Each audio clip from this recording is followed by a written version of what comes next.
जय श्री कृष्ण मित्रों, स्वागत है आपका अपने चैनल अनमोल पावर स्टोरी में। आज हम लेकर आए हैं भूखा फकीर की कहानी। अगर आपको हमारी यह कहानी पसंद आए तो कृपया वीडियो को लाइक करके चैनल को सब्सक्राइब करें और बेल आइकन को जरूर दबाएं। तो चलिए दोस्तों, कहानी की तरफ बढ़ते हैं। धूप अपने पूरे जोश में थी। दोपहर के समय सूरज की किरणें जब धरती को झुलसा रही थीं, तब गांव के कच्चे रास्तों पर एक फटेहाल धूल से सना लाठी के सहारे चलता एक बूढ़ा फकीर दाखिल हुआ। उसकी आंखें गहरी थीं, मगर उनमें कोई अजीब सी चमक थी, जैसे वो सब कुछ देख चुकी हों और फिर भी कुछ तलाश रही हों। उसका कटोरा कांसे का था, पुराना और कई जगह से दागदार। मगर जब वह उसे जरा सा हिलाता तो उसमें से एक अनोखी गूंजदार आवाज निकलती, जैसे कोई घंटी बहुत दूर किसी पहाड़ी मंदिर में बज रही हो। गांव का नाम था भूतगढ़। हाँ, नाम डरावना जरूर था, मगर यहाँ के लोग डरते नहीं थे, बस नफरत करना जानते थे, खासकर गरीबों और अनजान चेहरों से। गांव सुंदर था, चारों ओर हरियाली, बीच में एक बड़ा तालाब और हर कोने में किसी न किसी देवी देवता का छोटा सा मंदिर। पर इस सुंदरता के भीतर जो छुपा था, वो सिर्फ कोई बाहर से आया फकीर ही देख सकता था। फकीर तालाब के पास बैठा और अपना कटोरा जमीन पर रख दिया। कुछ देर तक वो आंखें बंद कर बैठा रहा, जैसे कोई गहरी साधना कर रहा हो।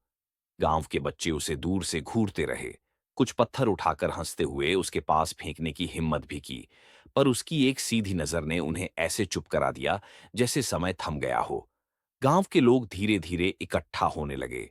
कोई कहता, देखो, कोई बाबा आया है, भिखारी लगता है। कोई और बोलता, कहीं जादू टोना न करता हो, हमारे गांव में तो ऐसे लोग बहुत पहले भी आए थे और फिर बीमारी फैल गई थी। फकीर धीरे धीरे उठा और एक घर की ओर बढ़ा।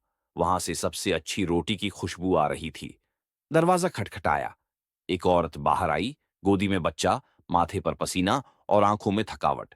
माई, पेट बहुत भूखा है, एक रोटी मिल जाए? फकीर ने कहा। औरत ने बिना जवाब दिए दरवाजा बंद कर दिया। फकीर अगले घर गया, फिर अगला, फिर अगला। हर बार वही कटोरा आगे किया और वही शब्द दोहराए, एक रोटी माई, बहुत भूखा हूं।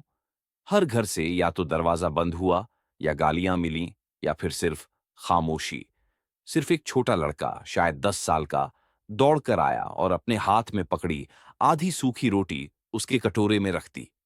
फकीर ने उसे देखा और मुस्कुराया। वो मुस्कान ऐसी थी जो समय की सीमाओं से परे थी, जैसे किसी आशी ने आशीर्वाद दिया हो। रात को फकीर गांव के एक वीरान कुएं के पास बैठा रहा। किसी ने उसे खाना नहीं दिया, सिवाय उस छोटे बच्चे के। पर गांव वालों ने अजीब बातें महसूस करनी शुरू की। किसी के खेत में पानी सूख गया, किसी के घर की दीवार में दरार आ गई, और किसी के भंडार से अनाज गायब हो गया। मगर सबसे हैरानी की बात यह थी कि वो आवाज जो फकीर के कटोरे से आती थी, अब गांव की गलियों में भी सुनाई देने लगी थी, खासकर रात को। एक बूढ़ा ब्राह्मण डरते हुए बोला, ये कोई साधारण फकीर नहीं है। उसके कटोरे की आवाज, मैंने ऐसी ध्वनि सिर्फ एक बार सुनी थी, जब काशी में एक साधु ने पूरे नगर की भूख मिटा दी थी, लेकिन एक शर्त पर। जिसने उसे खाना नहीं दिया था, उसके घर पीढ़ियों तक अन्न नहीं पका। गांव वालों की नींद हराम होने लगी। कोई खिड़की के बाहर देखता, कोई अपने दरवाजे पर ताले कसता। पर उस फकीर का चेहरा अब हर ओर दिखने लगा था, दीवारों पर, पानी में, और कभी-कभी रोटियों पर जलते हुए निशानों में। सुबह होते ही गांव का सरपंच कुछ ग्रामीणों को लेकर फकीर के पास गया। तू कौन है? क्या चाहता है? हमारे गांव में क्या अनिष्ट लाने आया है? उसने झल्लाते हुए पूछा। फकीर ने मुस्कुराकर कहा, मैं तो सिर्फ भूखा हूं, मगर भूख सिर्फ पेट की नहीं होती। किसी के मन में भूख होती है, झूठ की, किसी के हाथ में, चोरी की, किसी की आंखों में, वासना की। मैं तो कटोरा लेके बैठा हूं, जो चाहे उसमें भर दो। भूख तुम्हारी है, आवाज मेरी। सभी चुप। हवा रुक गई, पेड़ की टहनियां ठिठक गईं। फकीर फिर से आंखें बंद करके बैठ गया, और उसका कटोरा, वो धीरे धीरे खुद हिलने लगा। उसमें से आवाज निकली, जैसे कोई भूखा रो रहा हो। गांव के सबसे पुराने मंदिर की घंटी अचानक अपने आप बजने लगी, जबकि वो सालों से टूटी थी। अब भूख सिर्फ फकीर की नहीं रही, अब पूरे गांव को लग रही थी, कुछ अदृश्य मगर भारी। और उसी के साथ शुरू हुआ गांव की परीक्षा का असली खेल, जहां रोटी से बड़ा कुछ और था और भूख से भयानक कोई और चीज। भूतगढ़ गांव की हवा जैसे कुछ बदल गई थी। पिछले 2 दिन से सूरज बिना बादलों के भी उदास सा दिखता था, और रातों में हर किसी को अपने आंगन में किसी के चलने की आहट सुनाई देती। पर जब दरवाजा खोलते तो बाहर सिर्फ हवा होती, ठंडी, भारी और अजीब सी गंध ली हुए। गांव के मंदिरों में दिए जलते, पर लौ कांपती रहती, जैसे कोई उसे फूंक मारकर बुझाना चाहता हो। फकीर अब भी उसी पुराने कुएं के पास बैठा था, वही कटोरा सामने, आंखें बंद और माथे पर एक गहरी रेखा जो बताती थी कि उसके मन में चल रहा कुछ गांव के भविष्य से जुड़ा है। उस सुबह गांव के सरपंच ने पंचायत बुलाई। चौपाल में सब इकट्ठा हुए। सभी परेशान थे। किसी की गाय दूध नहीं दे रही, किसी के गेहूं में कीड़े लग गए, किसी के बेटे को रात में नींद में चलने की आदत पड़ गई। एक बूढ़ी औरत ने कांपते हाथों से कहा, ये सब उसी फकीर की वजह से हो रहा है। हमने उसे रोटी नहीं दी, उसका श्राप लग गया है। सरपंच ने गुस्से में लाठी जमीन पर पटकी। अगर वो भूख से खेल रहा है तो हम भी उसका खेल खेलेंगे। आज ही चलो उसके पास और देखो वो क्या चाहता है। गांव वाले भारी कदमों से फकीर के पास पहुंचे। सरपंच ने आगे बढ़कर कहा, फकीर बाबा, माफ करना, हमने तुम्हारी भूख को नजरअंदाज किया। बोलो क्या चाहिए तुम्हें? रोटियों की बोरियां दे दूं या कुछ और? फकीर ने अपनी आंखें खोलीं। वो आंखें, उनमें कोई भिखारी नहीं, कोई व्यापारी नहीं, कोई भविष्यवक्ता बैठा था। मैं एक सौदा करना चाहता हूं, उसने कहा। रोटी का सौदा। लेकिन ये रोटियां सिर्फ अनाज से नहीं बनती। इन रोटियों में जो होगा वही तय करेगा तुम्हारा भाग्य। गांव वाले चौंके। फकीर ने अपनी लाठी से जमीन पर एक गोल घेरा बनाया और बोला, हर घर से एक व्यक्ति आएगा और मेरी एक शर्त पूरी करके रोटी देगा। जो रोटी सच्ची होगी वो तुम्हारे गांव की भूख मिटा देगी, और जो रोटी झूठी होगी वो तुम्हारे घर की बरकत छीन लेगी। गांव में खलबली मच गई, पर कोई चारा नहीं था। डर, अंधविश्वास और अनहोनी की आशंका ने उन्हें फकीर के आगे नतमस्तक कर दिया। पहला आया सेठ बद्रीदास, गांव का सबसे अमीर आदमी। हाथ में गर्म रोटी, घी छुपड़ी हुई। बोला, ले बाबा, मेरे घर की बनी शुद्ध रोटी। फकीर ने कटोरा आगे किया, रोटी ली, सूंघी और फिर कहा, इस रोटी में घी है पर दया नहीं, ये रोटी झूठी है। कटोरा कांपा और बद्रीदास के पीछे खड़ा उसका नौकर जमीन पर गिर पड़ा, मुंह से झाग निकलते हुए।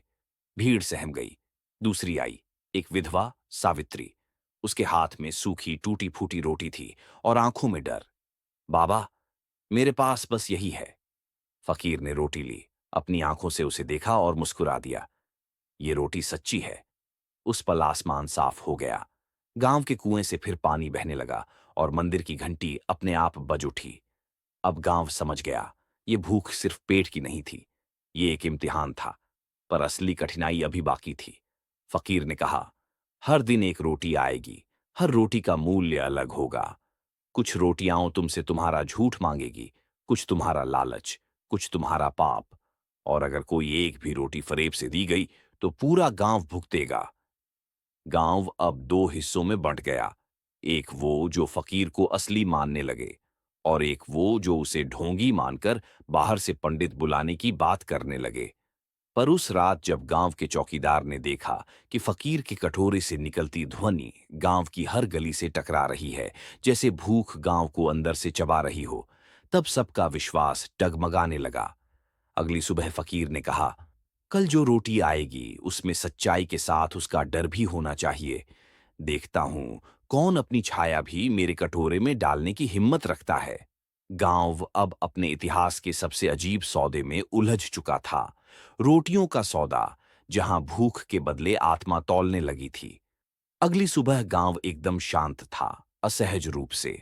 न कोई मुर्गा बोला, न किसी गाय की घंटी बजी। सबको जैसे नींद से जागने में संकोच हो रहा था, जैसे आंखें खोलते ही कुछ अनहोनी देखने का डर हो। फकीर वहीं बैठा था जहां वो पहली बार दिखा था, उस पुराने कुएं के पास।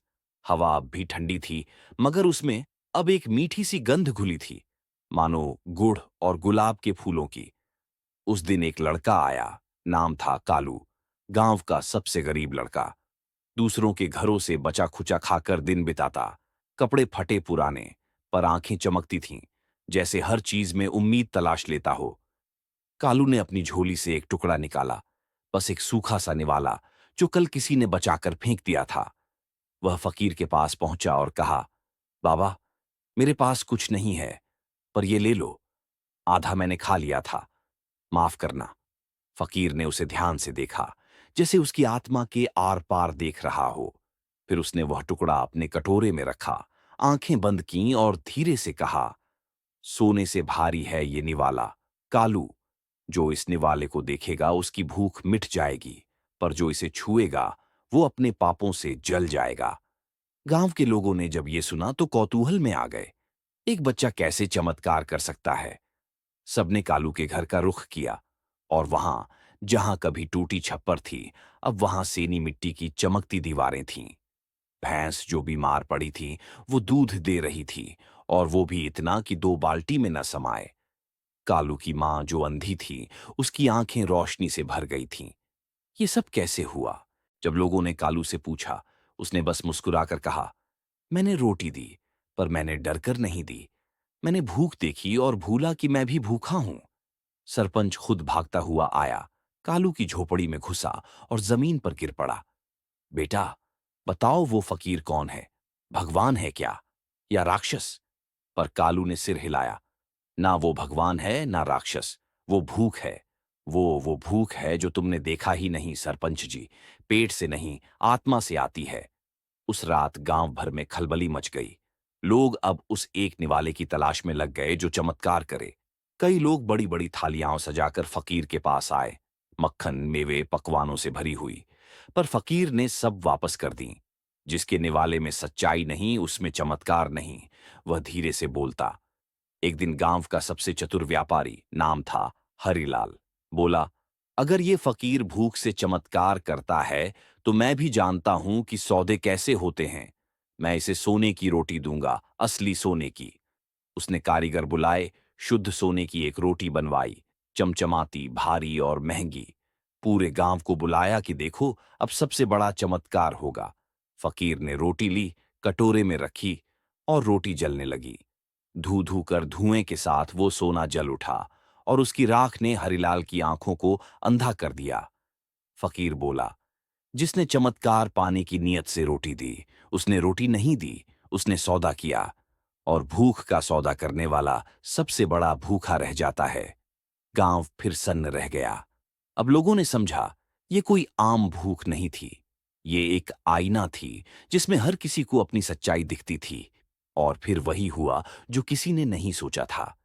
जिस दिन कालू का निवाला फकीर ने खाया था, उसी दिन से गांव के नीचे की जमीन से पानी नहीं, सोने के कण निकलने लगे। लेकिन वो सिर्फ उन्हीं के खेतों से निकलते जो बिना लालच के रोटियां देते। गांव 2 हिस्सों में बंट गया था, एक जो रोटियां चुपचाप देकर भूल जाते थे, और एक जो बदले में कुछ मांगते थे। फकीर अब भी वही था, वही कटोरा, वही चुप्पी। पर अब एक बात और थी, कटोरे के चारों ओर एक हल्की सी सुनहरी रेखा दिखने लगी थी, जैसे उस कटोरे में अब कुछ और भी था। कोई रहस्य, कोई द्वार, जो खुला तो गांव का भाग्य ही बदल सकता था। पर कौन खोलेगा वो द्वार? सुबह की पहली किरणें खेतों पर पड़ीं, लेकिन आज सूरज का रंग कुछ अलग था। पीला नहीं, लाल, जैसे आकाश खुद शर्मिंदा हो उस रात के लिए जो गांव में बीती। फकीर अब वहां नहीं था। जहां कल तक उसका कटोरा रखा रहता था, वहां अब सिर्फ एक टूटा हुआ मिट्टी का झूठा बर्तन पड़ा था।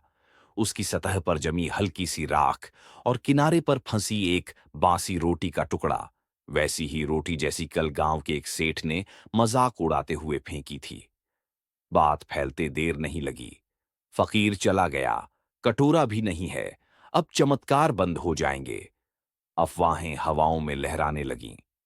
जो लोग अब तक फकीर की परीक्षा ले रहे थे, अचानक डर से कांपने लगे, क्योंकि अब तक उन्होंने उसके चमत्कार देखे थे, लेकिन उसका गुस्सा नहीं।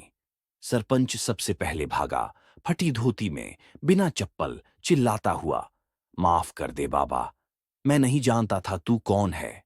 वो गांव की हर गली में दौड़ा, मंदिरों में घंटा बजाया, नदी किनारे पूजा करवाई, और अंत में उसी टूटी हांडी के सामने बैठ गया। बाबा, तेरा झूठा बर्तन भी ले जा, हमें अपना बना ले दोबारा। पर उस बर्तन से कोई आवाज नहीं आई। बस एक तेज हवा चली और उस हांडी से राख उड़कर सरपंच के चेहरे पर चिपक गई। उसी दिन गांव के 3 सबसे अमीर लोगों, हरिलाल, चुन्नीलाल और नंदराम के घरों में अजीब घटनाएं शुरू हो गईं। हरिलाल की तिजोरी, जो हर रात ताले में बंद होती थी, सुबह खुली मिलती और सारे नोट काले हो जाते। किसी भी दुकान में अब उसके पैसे चलते ही नहीं। चुन्नीलाल की तीनों गायें सूख गईं। दूध तो दूर, वे चारा तक नहीं खाती थीं। नंदराम की बेटी, जो पहले मंदिर में भजन गाती थी, अचानक हर भजन में डरावनी चीखें सुनने लगीं, जैसे कोई भूखा आत्मा उसे पुकार रही हो। गांव समझ चुका था, फकीर गया नहीं, बस छुप गया है। पर अब वो किसी के पास नहीं जाएगा। वो अब देख रहा है, चुपचाप, और जांच रहा है कि किसने उसके जाने पर खुशी मनाई और किसने पछतावा। उसी शाम कालू फिर मैदान में निकला। उसने वही पुराना थैला उठाया और उस टूटी हांडी से झूठी रोटी का टुकड़ा निकाला। बाबा, तू जा चुका है, पर ये तेरी भूख अब भी यहीं है, उसने कहा। और उसने उस टुकड़े को उठाकर अपने घर की चौखट पर रख दिया। रात में जब सब सो चुके थे, एक तेज चमक उसके घर से निकली। कोई नहीं जान पाया कि क्या हुआ, पर अगली सुबह जब गांव वालों ने कालू के घर देखा, तो वहां अब मिट्टी की जगह संगमरमर की छत थी। उसके आंगन में बैठा वही झूठा बर्तन चमक रहा था, और उसमें अब राख नहीं, रोटियां थीं, गर्म, ताजी और हर वक्त भाप छोड़ती हुई, मानो फकीर अब वहीं बस गया हो। अब सवाल खड़ा हुआ, क्या ये बर्तन कालू की है या गांव की परीक्षा का आखिरी सवाल? तभी गांव की गली में एक बच्चा दौड़ता आया। सेठ हरिलाल ने अपने घर का नौकर मार दिया। पूरा गांव दौड़ पड़ा। हरिलाल के घर पहुंचे तो देखा, एक कोने में खून से लथपथ नौकर पड़ा था, वही जो एक बार फकीर को रोटी देने गया था और हरिलाल ने उसे डांट कर लौटा दिया था। सेठ कह रहा था, इसने चोरी की थी, मेरा सोना गायब है। पर नौकर की मरी उंगलियों में एक छोटा सा निवाला दबा था, वही पुरानी रोटी का टुकड़ा, जिसकी महक अब भी वैसी थी, करुणा भरी। गांव अब जान गया, जिसने भूख को ठुकराया उसने खुद को सजा दी, और जिसने भूखे को दिया उसे सिर्फ खाना नहीं मिला, उसे भगवान की नजदीकी मिली। फकीर का झूठा बर्तन अब गांव का दर्पण बन चुका था, और वो दिन दूर नहीं था जब गांव के हर दरवाजे पर वो बर्तन खटखटाने वाला था। लेकिन क्या हर कोई उसे पहचान पाएगा? गांव की हवाओं में अब सन्नाटा नहीं, साजिश खुल गई थी। फकीर का झूठा बर्तन अब कालू के आंगन में था, लेकिन उसका असर पूरे गांव पर फैल रहा था। कुछ घरों में भोजन बिना पकाए ही सड़ जाता, कुछ में बच्चे रोते रोते अचानक चुप हो जाते, और कुछ घरों में जैसे रात के अंधेरे में कोई बिन बुलाए आकर ताक झांक करता हो। लेकिन इन सब के बीच एक बात साफ थी, फकीर अब केवल भूख नहीं मांगता, वह जवाब मांगता था। और यह जवाब किसी एक इंसान के पास नहीं था। उसे जानने के लिए गांव को अपने अतीत में झांकना था, एक ऐसे रहस्य की ओर जिसकी परतें अब तक मिट्टी में दबी थीं। उसी रात जब गांव के लोग कालू के घर के सामने इकट्ठा हुए, तभी गांव की सबसे बूढ़ी और लगभग भुला दी गई औरत, अमरबाई, लाठी टेकते हुए सामने आई। वर्षों से वह अपनी टूटी झोंपड़ी में अकेली रहती थी, गांव के किसी काम में न बोलती, न पूछी जाती। तुम सब उसे भूखा फकीर कहते हो, उसकी आवाज कांपती हुई लेकिन तीखी थी। तुम्हें पता भी है वह कौन है? भीड़ में एक हलचल हुई। अमरबाई ने आसमान की ओर देखा, फिर आंखें बंद कर लीं। सालों पहले, जब ये गांव सिर्फ 5 घरों का था, एक साधु आया था। कम बोलता था, लेकिन उसकी आंखों में भूख नहीं, जांच थी। वो हर रोज एक घर जाता और सिर्फ एक निवाला मांगता। लोग ध्यान से सुनने लगे। किसी ने मजाक उड़ाया, किसी ने फेंका हुआ दिया, लेकिन एक औरत, भूरी नाम की, जिसने अपने आखिरी रोटी का टुकड़ा दिया, और उसके अगले ही दिन गांव की सूखी जमीन में पानी की धार फूट पड़ी थी। वही धार जो आज हमारी नदी है। लोग हैरान रह गए। तो क्या फकीर वही है? किसी ने पूछा। नहीं, अमरबाई ने कहा, वो तो वर्षों पहले अंतर्ध्यान हो गया था।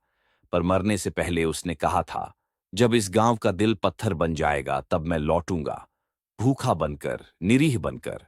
और तब मैं सिर्फ रोटी नहीं, सच्चाई भी मांगूंगा। अब सबका ध्यान उस बर्तन की ओर गया। उसका रंग अब गाढ़ा होता जा रहा था, जैसे कोई पुरानी चीज उसमें से निकलने को हो। ये फकीर जो आया था, वो साधु का ही पुनर्जन्म है, अमरबाई ने कहा। पर उसकी भूख सिर्फ पेट की नहीं, आत्मा की थी। वह देखना चाहता था कि इतने सालों में हमने क्या सीखा, करुणा या केवल गिनती का सौदा। तभी भीड़ में से किसी ने चिल्लाया, लेकिन अब वो नहीं है। अगर हमें जवाब देना है तो किसे दें? जवाब बर्तन ने दिया। उसके अंदर से आवाज आई, जिस दिन तुम एक भूखे को बिना डर, बिना उम्मीद के खाना दोगे, मैं लौटूंगा। तब नहीं जब तुम डरोगे या चमत्कार की लालच रखोगे, बल्कि तब जब तुम्हारा मन सच्चा होगा। और जैसे ही वो शब्द हवा में घुले, बर्तन की सतह टूट गई और उसके अंदर से एक पुरानी चिपटी किताब निकली, सच का भंडार। अमरबाई ने कांपते हाथों से वो किताब उठाई और जैसे ही पहला पन्ना पलटा, हर घर की दीवारें हिलने लगीं। हर एक पन्ना किसी एक गांव वाले की जिंदगी का दर्पण था। उसके झूठ, उसके डर, उसका लालच और उसकी छुपी हुई करुणा। अब गांव के सामने सवाल था, इस किताब को पढ़ना या फिर इसे फिर से मिट्टी में दफना देना। जो पढ़ेगा वही भूख समझेगा। किताब के आखिरी पन्ने पर लिखा था, पर गांव अभी भी चुप था। असली भूखा अब फकीर नहीं, सच्चाई थी। और सवाल ये था, क्या कोई गांव वाला सच का ये निवाला निगलने को तैयार था? गांव में अब कोई भी घर वैसा नहीं रहा जैसा पहले था। हर चेहरा जैसे कोई किताब बन गया था, खुली, बिना नकाब वाली किताब। अमरबाई की थकी आंखों के सामने जब सच की वो किताब खुलती रही, तो गांव के लोगों ने अपने ही जीवन की परछाइयों को देखा। कैसे किसी ने किसी भूखे को दरवाजे से भगा दिया था, कैसे किसी ने एक बूढ़ी विधवा का निवाला छीन लिया था, कैसे किसी ने भूख को मनोरंजन बना दिया था।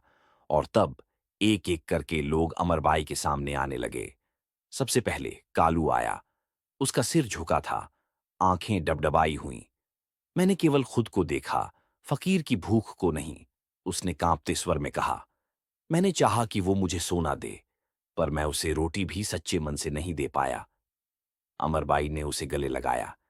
ये ही पहला पाठ था बेटा। उसके बाद धीरे धीरे पूरे गांव ने अपनी गलतियां मानी, बिना डर के, बिना शर्म के, बिना किसी इनाम की आशा के। हर घर से कोई एक रोटी, एक लोटा पानी और एक फूल लाकर मंदिर के प्रांगण में रखा गया, फकीर के लिए। और तब कुछ ऐसा हुआ जो कभी नहीं हुआ था। मंदिर के उस पुराने द्वार के नीचे से एक पीली पुरानी चादर में लिपटा शरीर प्रकट हुआ, वही भूखा फकीर। लेकिन अब वो पहले जैसा नहीं था। उसकी आंखों में तेज था, हाथों में आशीर्वाद और मुख पर अद्भुत शांति। उसने न कुछ मांगा न कुछ कहा, बस सबके सामने बैठ गया।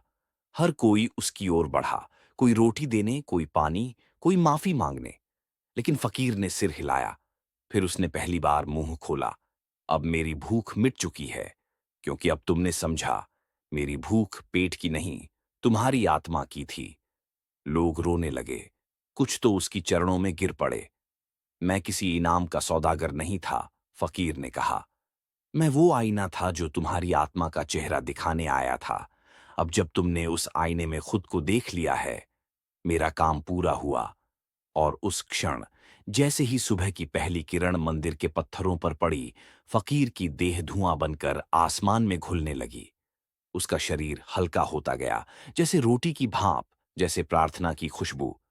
हर गांव में एक भूख छुपी होती है, उसकी आखिरी आवाज आई। पर जब कोई उसे समझ लेता है, तभी गांव सचमुच जीता है। फकीर अंतर्ध्यान हो गया, पर उसके बाद उस गांव में कभी कोई भूखा नहीं रहा, न तन से न मन से। और सच की वो किताब अब मंदिर में रखी रहती है, खुली, ताकि हर कोई पढ़ सके। भूख का अंतिम पाठ। अगर आपको यह कहानी पसंद आई हो तो इसे लाइक और शेयर करें। हमारे चैनल अनमोल पावर स्टोरी को सब्सक्राइब करना ना भूलें और बेल आइकन को दबाएं, ताकि आपको हमारी सभी नई कहानियों की जानकारी मिल सके। धन्यवाद। फिर मिलेंगे एक नई रोचक कहानी के साथ। जय श्री कृष्णा।